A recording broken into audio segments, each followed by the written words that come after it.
naik rupiah begini, dolar begini, orang rakyat di desa nggak pakai dolar kok, ya kan?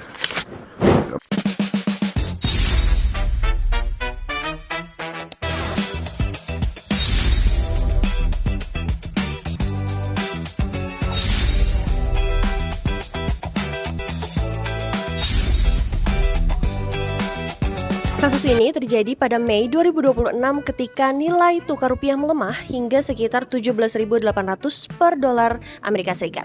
Nah, saat meresmikan Koperasi Desa Merah Putih, Presiden Prabowo menyampaikan bahwa masyarakat desa tidak perlu khawatir karena orang desa nggak pakai dolar.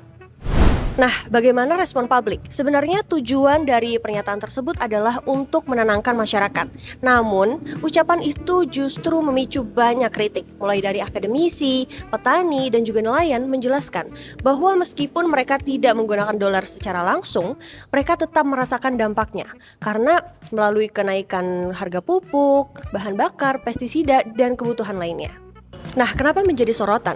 Kalau dilihat dari sisi public speaking, masalah utamanya itu bukan hanya isi pesannya, tetapi cara menyampaikannya. Kalimat orang desa nggak pakai dolar, itu tuh terdengar terlalu sederhana, sehingga mudah dipahami secara harfiah.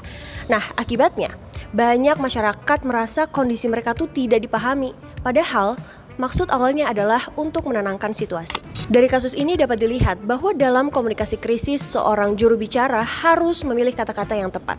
Jika penyampaiannya kurang tepat, pesan yang ingin menenangkan justru bisa menimbulkan kesalahpahaman dan kritik dari masyarakat. Dalam salah satu pidatonya, Prabowo menyampaikan bahwa masyarakat desa tidak menggunakan dolar dalam kehidupan sehari-hari. Nah, maksud beliau itu adalah menjelaskan bahwa aktivitas ekonomi masyarakat desa lebih banyak menggunakan rupiah, sehingga tidak bertransaksi langsung menggunakan dolar.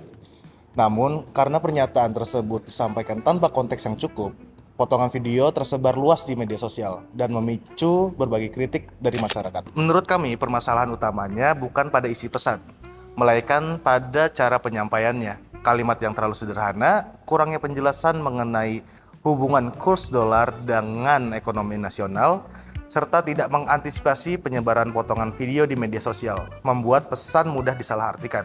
Nah, ini akibatnya perhatian publik bergeser dari substansi kebijakan menjadi kesalahan ucapan. Kasus ini juga dapat dijelaskan melalui noise theory dari Shannon and Weaver. Dalam teori ini, pesan terganggu oleh noise seperti potongan video, pemberitaan media, dan opini di media sosial, sehingga makna yang diterima publik berbeda dari maksud komunikator. Selain itu, image restoration theory dari William Benoit menjelaskan bahwa ketika muncul kritik, diperlukan strategi pemulihan citra, seperti memberikan klarifikasi dan meluruskan maksud pernyataan agar kesalahpahaman tidak semakin berkembang.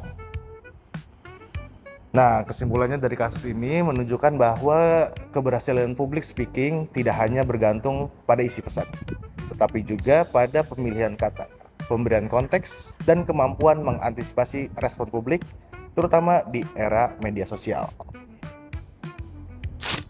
Nah, selanjutnya ini ada lesson learned dari kasus pidato Presiden Subianto terhadap lemahnya rupiah. Yang pertama, komunikasi tokoh publik harus memperhatikan persepsi publik. Nah, pernyataan seseorang pemimpin tidak hanya dinilai dari maksudnya, tetapi juga dari bagaimana masyarakat menafsirkannya. Oleh karena itu, pesan harus disampaikan dengan bahasa yang jelas, mudah dipahami, dan tidak menimbulkan kesalahpahaman. Yang kedua, ada media sosial dapat memperbesar krisis komunikasi. Dari potongan video viral yang lebih cepat menyebar dibandingkan penjelasan lengkap. Akibatnya, opini publik dapat membentuk berdasarkan cuplikan singkat, bukan konteks keseluruhan pidato. Yang ketiga, kecepatan klarifikasi sangat penting ketika muncul kesalahpahaman. Respon yang cepat melalui media sosial dapat membantu mengurangi penyebaran narasi yang keliru. Jika klarifikasi terlambat, opini publik yang sudah terbentuk akan lebih sulit diubah. Yang keempat, ada media sosial membuat opini publik. Kasus ini menunjukkan bahwa media sosial bukan hanya menjadi sarana penyebaran informasi, tetapi juga ruang pembentukan opini publik. Nah, algoritma media sosial cenderung mendorong konten yang menarik perhatian. Sehingga potongan pidato yang kontroversial lebih cepat viral daripada penjelasan lengkap. Lesson learned yang dapat kita ambil dari kasus ini adalah di era media sosial, krisis komunikasi tidak selalu disebabkan oleh isi pesan, tetapi juga dengan cara pesan tersebut dipotong, dibagikan, dan dikonsumsi oleh publik. Nah, oleh karena itu, tokoh publik perlu menyampaikan pesan secara jelas, sedangkan institusi harus melakukan klarifikasi secara cepat agar opini publik tidak berkembang ke arah yang keliru.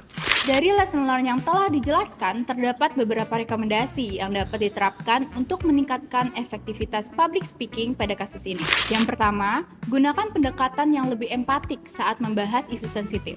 Saat kondisi ekonomi sedang menjadi perhatian masyarakat, pembicara perlu menunjukkan empati terhadap kekhawatiran publik. Pernyataan seperti orang desa tidak pakai dolar dapat menimbulkan kesan bahwa dampak pelemahan rupiah terhadap masyarakat diabaikan.